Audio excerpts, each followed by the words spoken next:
Hi everyone. I decided to do something a little bit different today. It's where I'm from in the East End, and I'm just going to tell you a little bit about the Kray twins. I mean, you've seen the movies, and there've been loads of movies. I think the last one was with Tom Hardy, which I didn't think was all that really. But anyway. It's where I'm from, and it kind of explains a little bit how the East End was when I was growing up.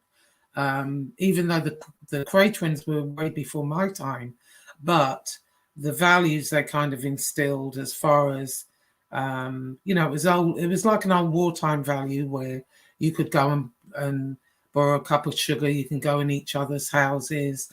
They didn't allow drugs. Like you call it your neighborhoods. We call it the manor. They would say it's our manor. And my uncle actually had a nightclub years ago, back then, and he had to pay them protection money.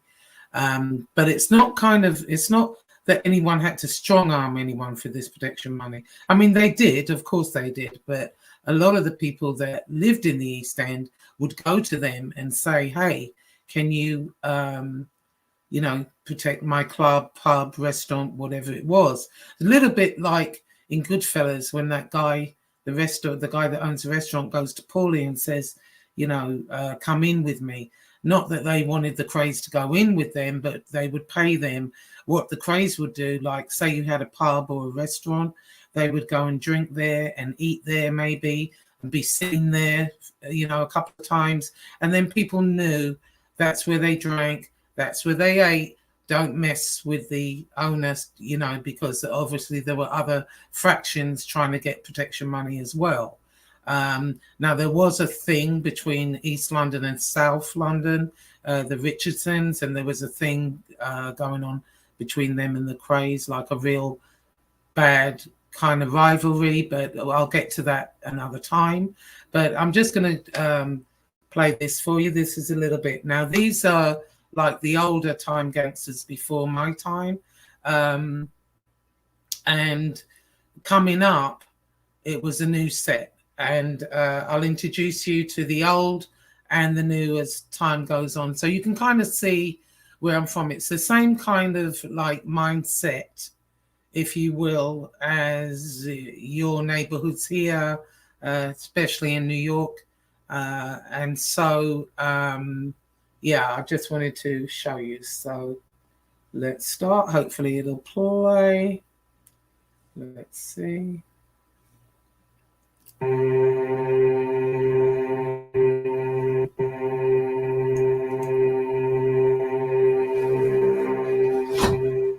Schizophrenia is commonly referred to as split mind.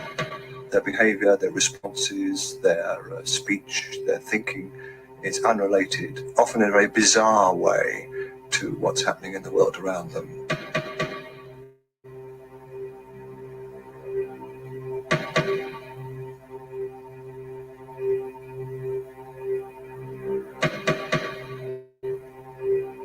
I mean, basically, you had a person who was medically insane out in the open, manipulating and maneuvering and functioning in life. They were murders that were committed simply to assert themselves as gang leaders. There was no other reason for it. They know how to go up, cut someone, kick someone to pieces, cut them with a glass. That is what they know. The Kray twins were far too violent, far more violent than was necessary, and they were clearly getting off on the violence. I was told quite clearly there was a price on my head. There was a bigger price on other people's heads, but it worried me enough. I think they tried to model themselves on the mafia. They saw themselves as mafia-type gang leaders. They commanded a hell of a lot of respect. The name was very, very known and very, very feared. Of that. Very feared. Now, just to stop it there for a minute. Excuse me. They were very feared when they were talking about the insanity of the Krays. Ronnie was like really crazy, apparently. You know, he had a hot temper. He would just go berserk, where Reggie was kind of more laid back. What they used to do, and I'm going to introduce you to Roy Shaw in another podcast that I do or show that I do.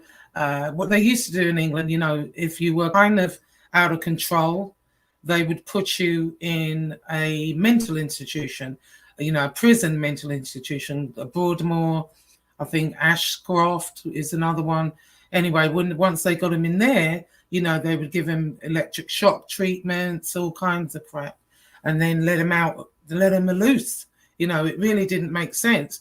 They said Ronnie especially was criminally insane, but, you know, he got out several times before they kind of locked him up for good. Anyway, let's continue.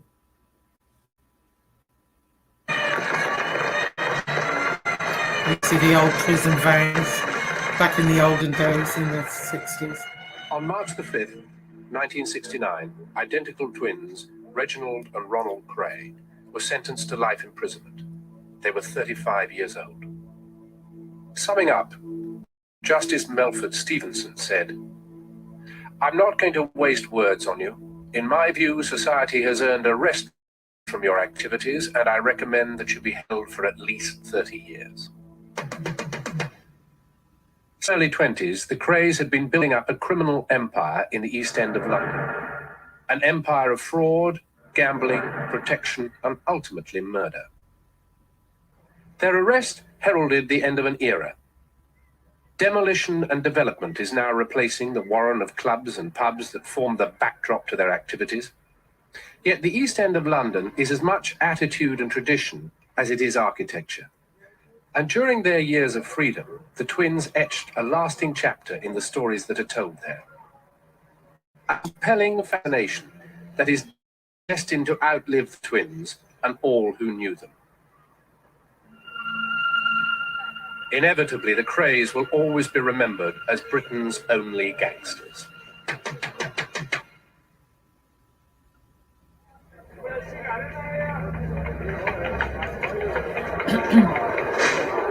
A noisy, crowded, jostling concentration of street trade and street violence, London's East End has always been synonymous with crime.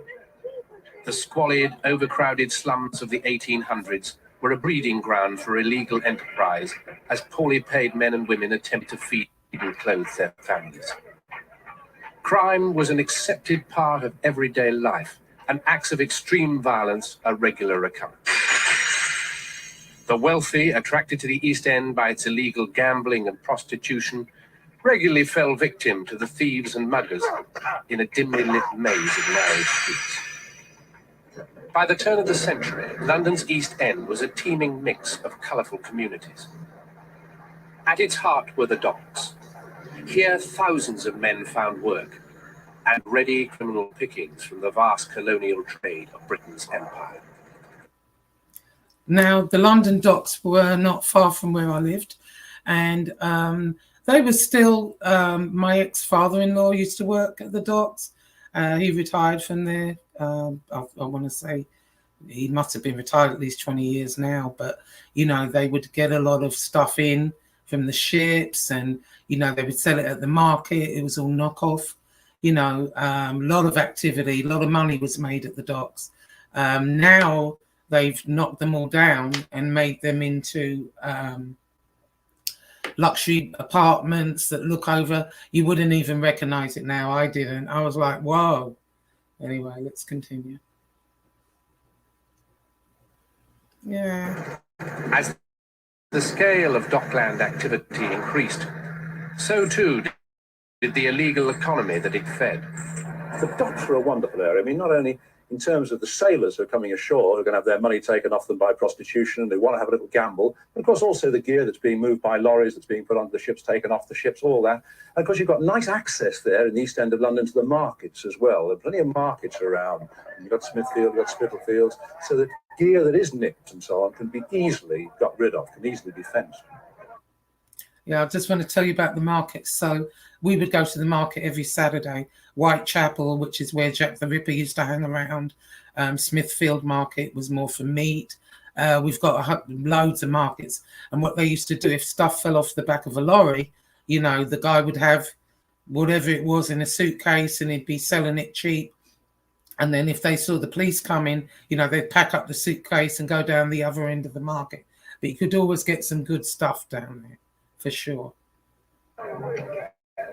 There's not a great deal of evidence that it was organised. You don't begin to get names appearing of people who were controlling it. It seemed to be relatively disorganised. And I think what consolidated it all was probably the Second World War.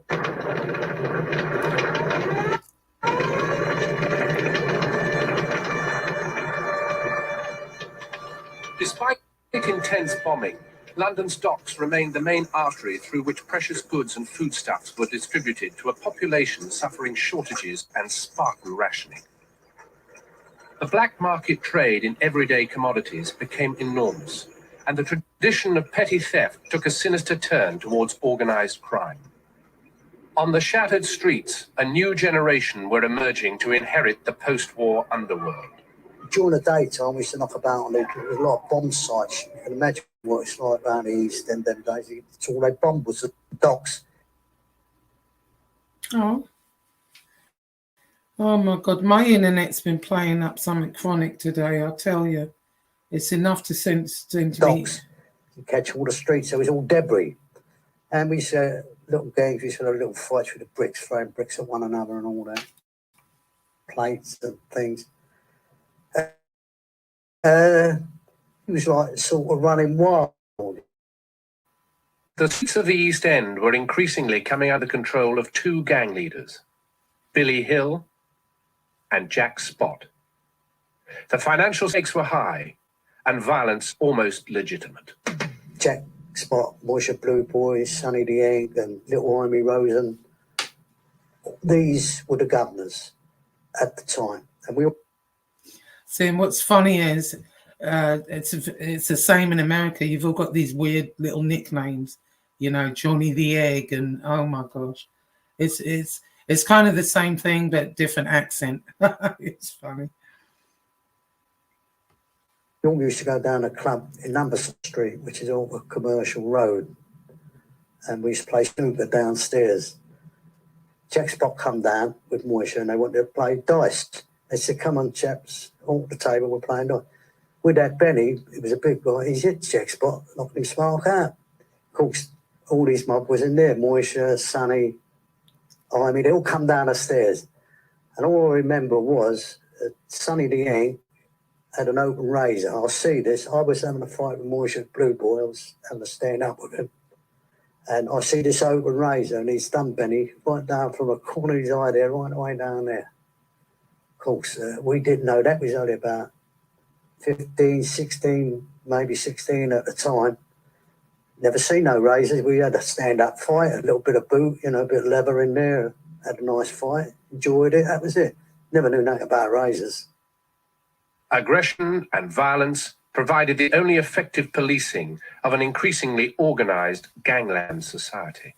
If you're talking about there being buildings, sites, places set aside where it goes on, people know where to meet, there are regular fences, and you're beginning to talk now about a criminal gang. You're beginning to talk about a division of labour. You're beginning to say, okay, you do this, you do that, you do this. And you begin to get the emergence of gangsters, if you like, the people who are responsible for seeing over gaming, for example, illegal gaming, that people pay their debts. Crime was now an industry, waiting for someone to take charge.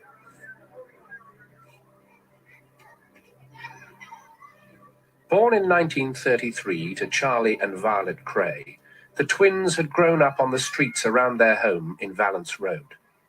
Weaned on boxing stories from their grandfather, Cannonball Lee, a renowned fighter in his day, they soon found a channel for their energies and aggressions. Boxing had long been associated with the East End, where it was seen as one of the few ways of escaping that end. Their older brother, Charlie, had been a champion in the forces and was eager to help the twins on their way. All right, Cam. Yeah, this is very true. We all love boxing in the East End. I don't know if you recall Nigel Benn, the Dark Destroyer. I used to go to school with him, and he was pretty big in America for a minute. I don't know if any of you remember, but you know, he came from the same thing. You know, that's why we love boxing. I'm at the Navy, and I started to teach them to box. And in my mother's house, I arranged a small gym and a punch bag, etc. And I trained them the time for 1 year. And then after the year was over, I thought, well, now it's time to take them to a boxing club, which I did. Charlie's there. From that day on, they kept winning and winning and winning. They never stopped. They boxed at school, you know, boxed for this school, London, ABA's junior, and they could have gone a long way, but Ronnie, I don't think his heart was in it, you know. Reggie could have gone places in boxing, but Ronnie, he was a bit of a street fighter, wasn't he, you know? Identical twins, both successful boxers, soon became a talking point in the East End, but their notoriety was beginning to spread outside the ring. In 1949, now 16 years old, Ronnie and Reggie were arrested and charged with grievous bodily harm after an incident outside a dance hall in Hackney. It was their first visit to the Old Bailey. They were acquitted through a lack of evidence. Already, Britain is renowned for acquittals through lack of evidence. So, but it's quite amusing. Now, the Old Bailey, that's a very famous courthouse. Usually, you know, infamous crimes go there. Courtroom number 1 is the main courtroom, and that's where they wear all the wigs and the robes. And the Old Bailey actually stands where the old Newgate prison used to stand back in the 1800s. You would go there, you would be sent there, you know, if you stole like a piece of bread or something, you would go to Newgate. And so what they did, they built the Old Bailey on top of the old Newgate prison, and it's exactly the same as it's always been. I think in the 70s they added an extension on, but basically the Old Bailey is exactly the same as it is.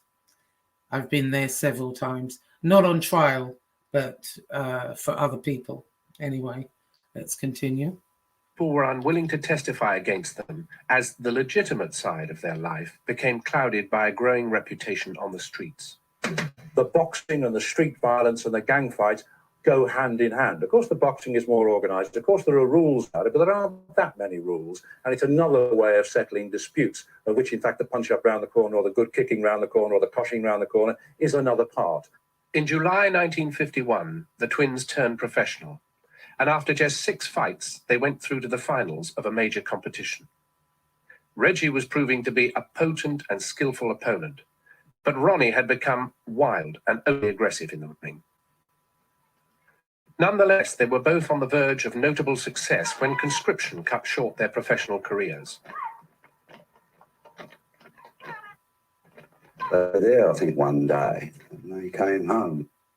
Now, conscription, I don't know what you call it here in America, but back then, when you turned 18, I believe you had to go in the army or one of the military services.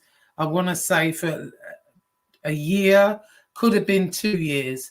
And you didn't have a choice, you had to go. That wouldn't be a bad idea now, really, would it?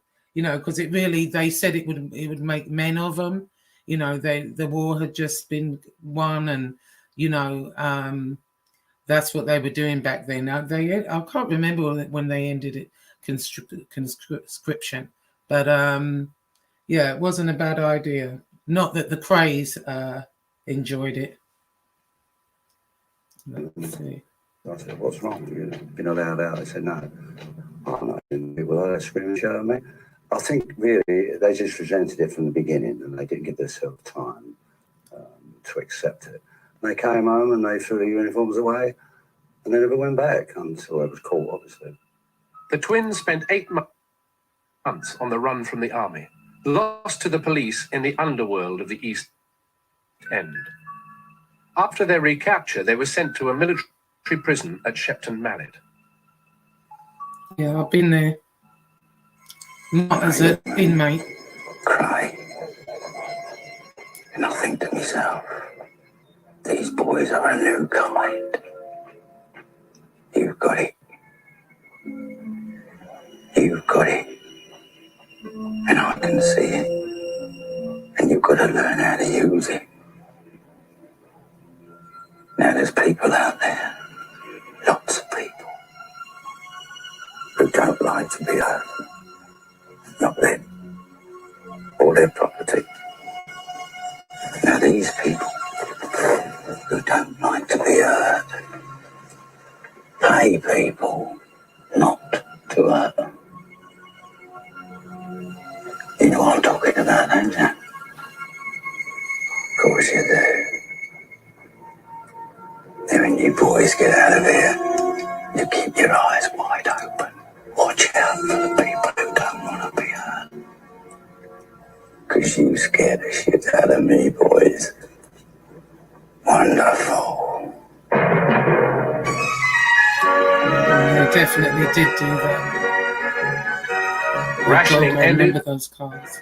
A new wave of confidence and prosperity swept the country. It was a blossoming economy that greeted the twins on their dishonorable discharge from the army in 1953, and they were quick to seize upon it. They took over the Regal, a rundown billiard hall not far from their home, and quickly adapted to the local style of business. There was 5 Greek guys one day came and started demanding money of the ministers from them. Ronnie chased him all over Marlem with a sword, and that got about wildfire, which it does in the East End. And they never got arrested over it, but it stopped the problems. As the Kray's reputation for violence spread, they started to attract people to them. A gang was beginning to form.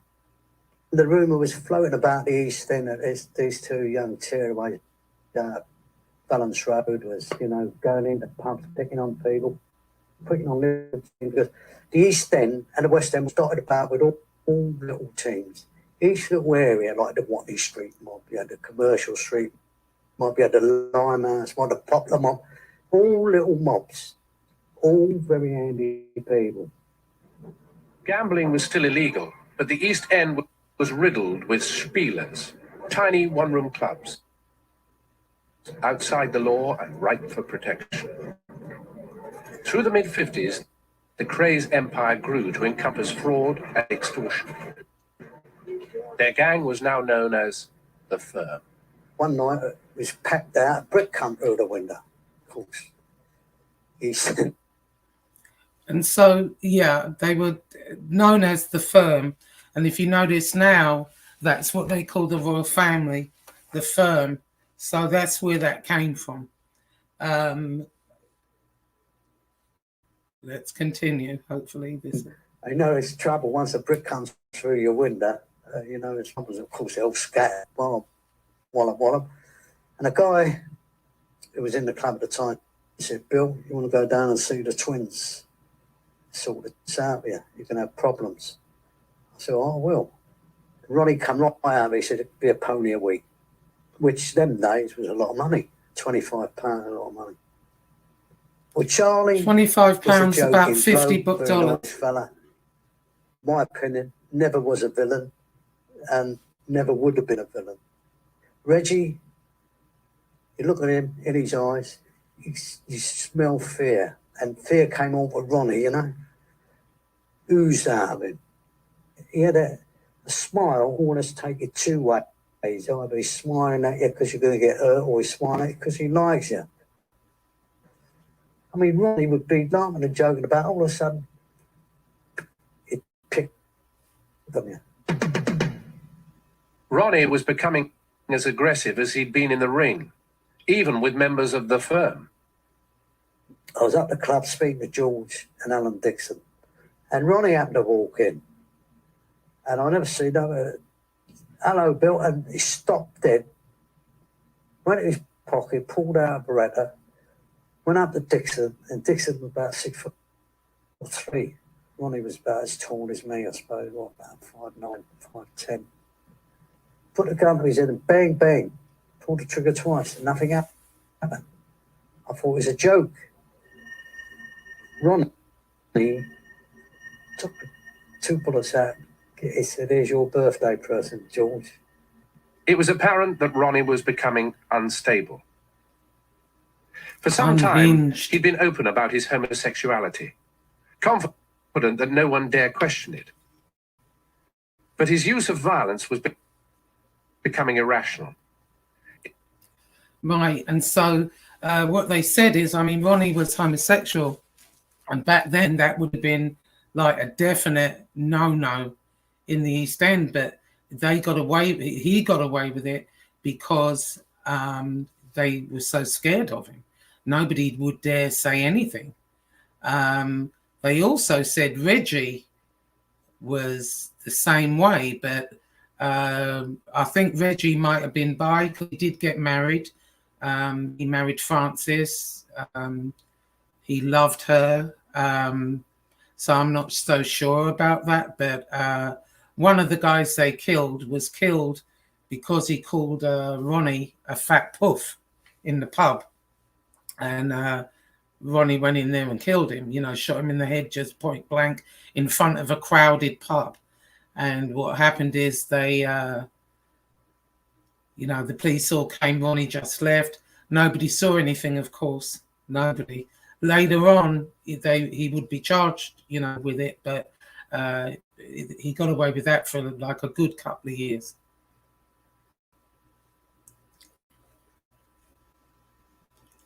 In 1956, he was convicted of grievous bodily harm. The twins had been separated. That's when he received his 3 years, and that was the origination of the real bad problems. And that's the origination when Ronnie, I feel, went strange. Ronnie was certified insane and transferred to Longgrove Mental Hospital. Some people may have the schizophrenia restricted to quite narrow areas of their life and behavior, and they can be said to retain the ability to discern right and wrong. They choose or are impelled to behave in an illegal way because of the strength of their delusions or hallucinations and schizophrenic disorder. Usually the schizophrenia is acting as a sort of removal of control over what normally would be controlled in life. During the 3 years he was away, Reggie and Charlie opened the Double R Club, a legitimate venture into London's lucrative clubland.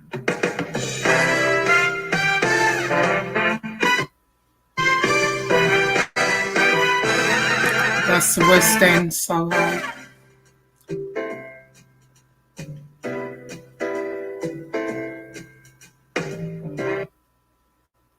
In 1960, the twins, now reunited, became shareholders in Esmeralda's Bar, a thriving club in London's West End. They were to acquire an interest in several more.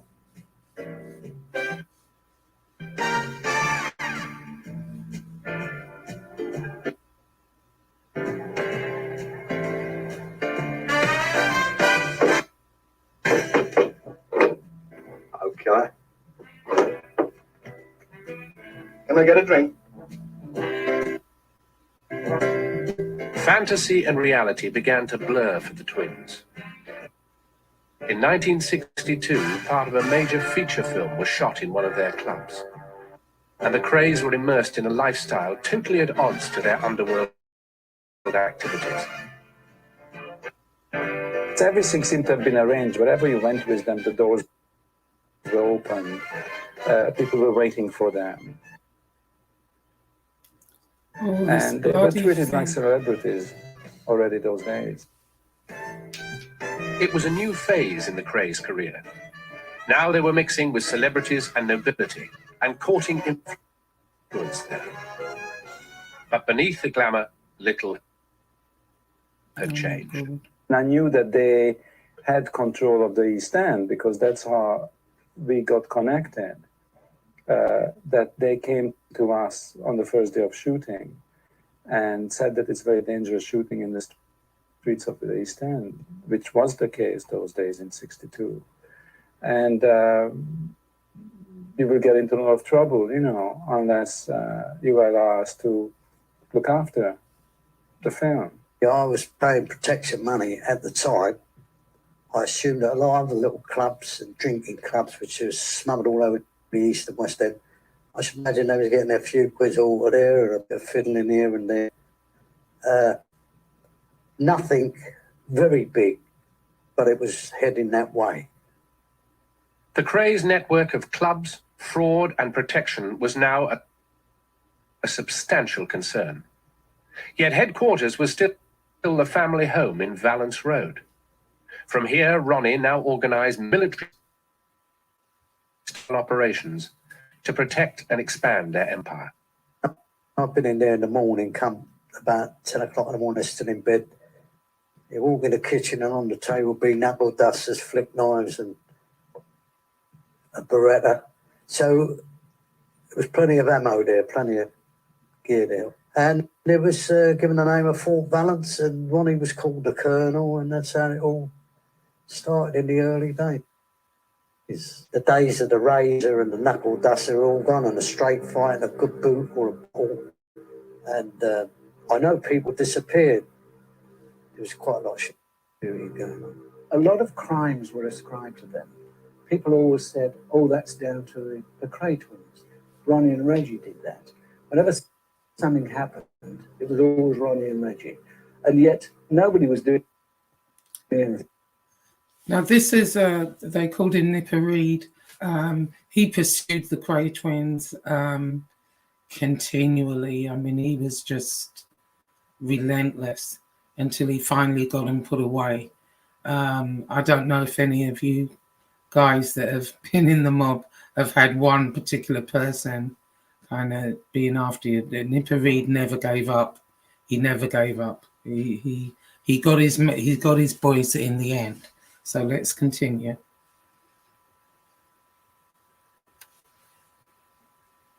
About it from the police investigation point of view to find out whether these were facts or whether they were just rumours. In 1964, Nipper Reed was promoted to detective inspector and posted to a police district in the East End. His first task was to break the increasing menace of the Krays. As far as London was concerned, the Krays were, I mean, talking now about the criminal underworld, the Krays were acknowledged to have control of the East End. South London was controlled by the Richardsons. Then there were other areas that were controlled by other people of less prominence, but the West End was always accepted as a kind of a free-for-all. You know, rather the same way that Las Vegas was with the American Mafia. I was never able really to assess the extent of their financial empire, but I do know that one club in the West End, a statement that I got, said that they were getting £3,000 a week, another said they were getting £1,000 a week. So you can judge for yourself that they weren't exactly paupers.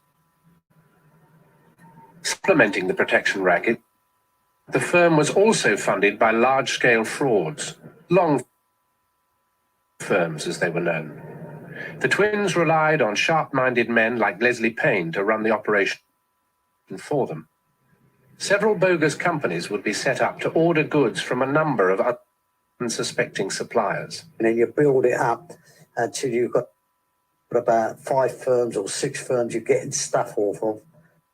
And when it comes to the end, after about 4 or 5 months of accumulating a big credit facilities with them, we say, you close the firm down and you vanish.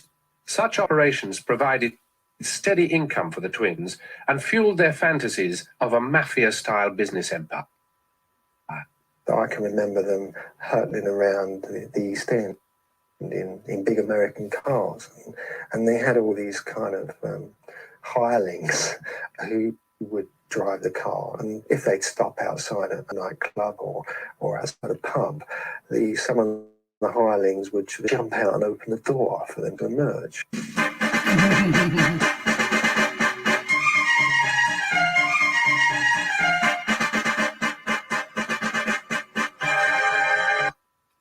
I'm not sure if it was Ronnie or Reggie, or both, but they kind of like modelled themselves on Humphrey Bogart, George Raft, that type of thing. That's the type of, they were really living in a kind of fantasy.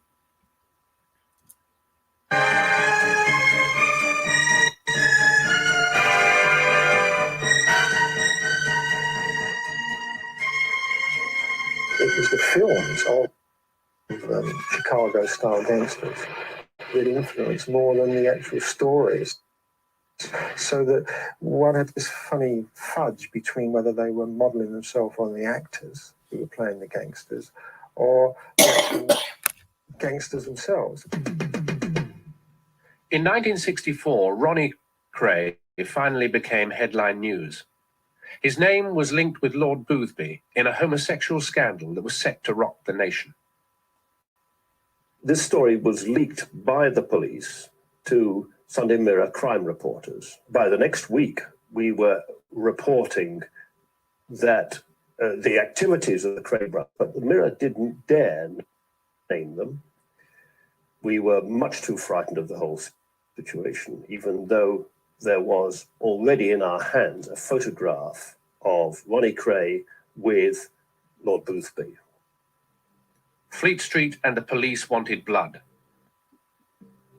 The twins threatened to supply it. While we were sitting at the news desk, a man came up to us and said, "You guys are going to lay off this story. I'm a printer from downstairs. I've seen this story. The word has come through from the East End. You're not to go any further, and you are not safe in this building if you write stories of this sort." And I might say we took that very seriously. There was no way As that they should have. Really wanted to get very heavily involved with the Kray gang. Once you have a kind of world in which violence is legitimated, then fear starts to regulate how people behave. And the Kray twins certainly were feared. In the late summer of 1964, 2 apologies were printed in the Mirror newspaper, one to Lord Boothby and one to Ronald Kray. The scandal had come to nothing, and the twins' reputation had benefited no end. Nipper Reed's continuing investigations began to flounder. No one would testify against the Krays. Just as we were about to close the investigation down, a man called Hugh McCowan, who was in fact a baronet, went into a police station in Marylebone and said that he wanted to talk about the Krays. Well, it was well known that I was conducting this investigation, and so this guy was sent over to me. He was a very well-educated man. He was running a club in the West End of London, and the story that he told was that the twins, through a man called Teddy Smith, were trying to extort money from him, a typical protection money racket. He gave a long statement, and also his manager did too. And we found, in fact, that his manager was the person that gave the more substantive evidence. And so, based on that, we decided to make the arrests. We thought we were in for the big showdown eventually. This back then was really unheard of. Nobody would tell on the twins at all. So I'm not sure what happened with this one, because anybody that did even hint that they were going to would have been killed. So we would be able to tell all there was to tell. But they were strong enough that they were able to influence witnesses. The case against them became very, very thin. I thought so.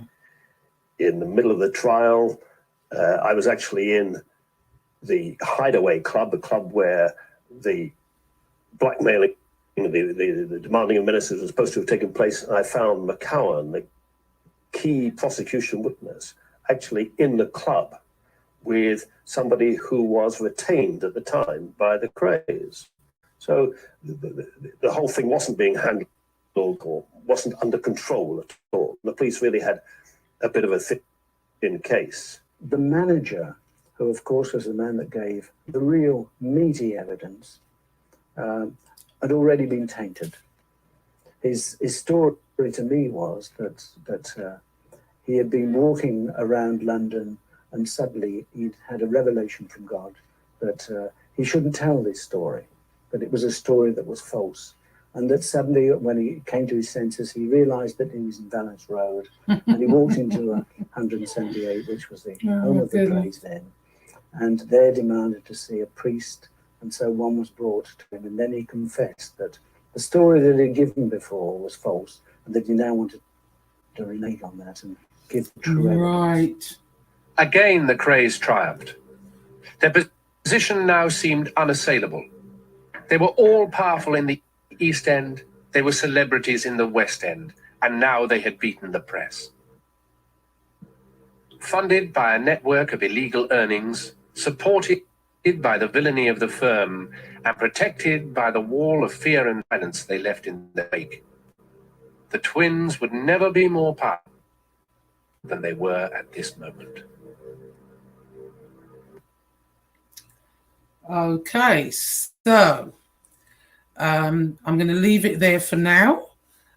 This is part one. I'll do the other part probably tomorrow. What's tomorrow? Tuesday. Probably the other part Wednesday. And, you know, that's actually where I lived, not too far from them.